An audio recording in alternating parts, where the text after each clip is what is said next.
I'm John. Welcome to Made in China.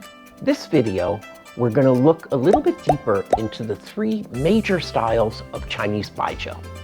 Number one, we'll look at sauce aroma, jiangshan. This is now today the most prestigious, the most expensive, the most sought after of all baijiu.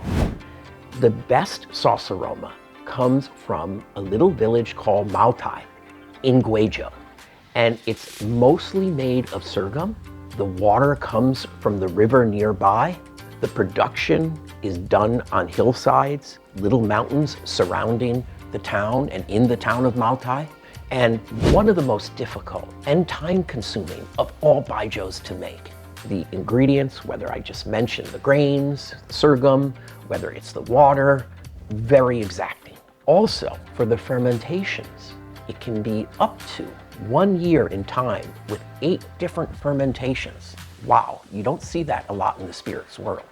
Sauce aroma baijiu also has some of the longest aging, and all these steps in making sauce aroma baijiu make this one of the most complex, intensive, and persistent of all baijius. And very often, if you look at the name sauce, it's because it's equated with what we call soy sauce. So we call it a soy sauce style of baijiu. And this means it has umami flavors, sometimes with ripe fruit flavors, sometimes a little bit of exotic spices. This is a very complex, satisfying, and sophisticated baijiu.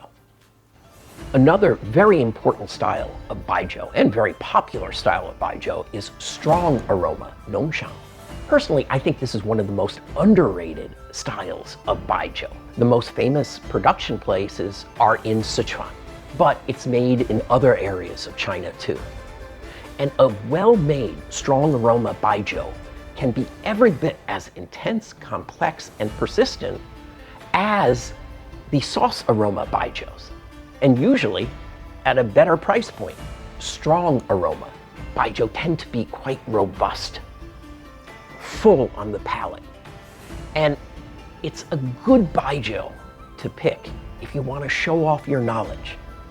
While not as prestigious as sauce aroma, I think you can surprise your friends with your good taste by serving a really good strong aroma baijiu. The third of the three big styles of baijiu is light aroma, jiangshan. This is probably the most underrated, often looked down on by some of the baijiu experts.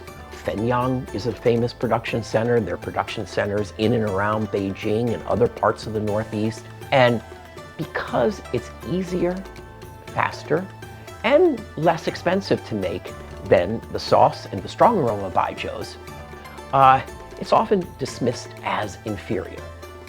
I don't agree.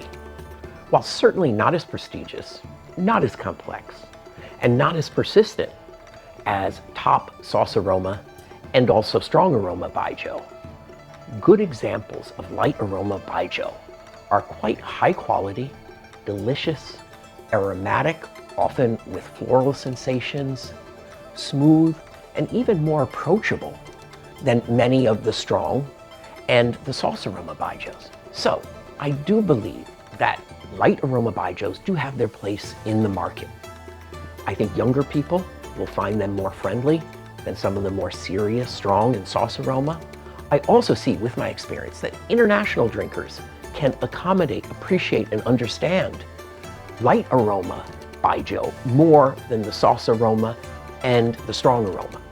Once you drink a lot of baijiu, maybe you will gravitate to the sauce and the strong aromas.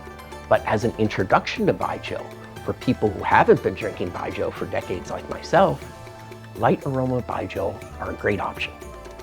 So please don't forget, the big three baijiu styles are sauce aroma, strong aroma, and light aroma. But there are many other styles. One of the most important is rice aroma baijiu, which is made with rice. It comes mostly from the south of China, and it is also very aromatic, smooth, and approachable for new drinkers. Then there's some more funky styles with medicinal herbs, flowers, spices. Some baijiu even have pig lard in it.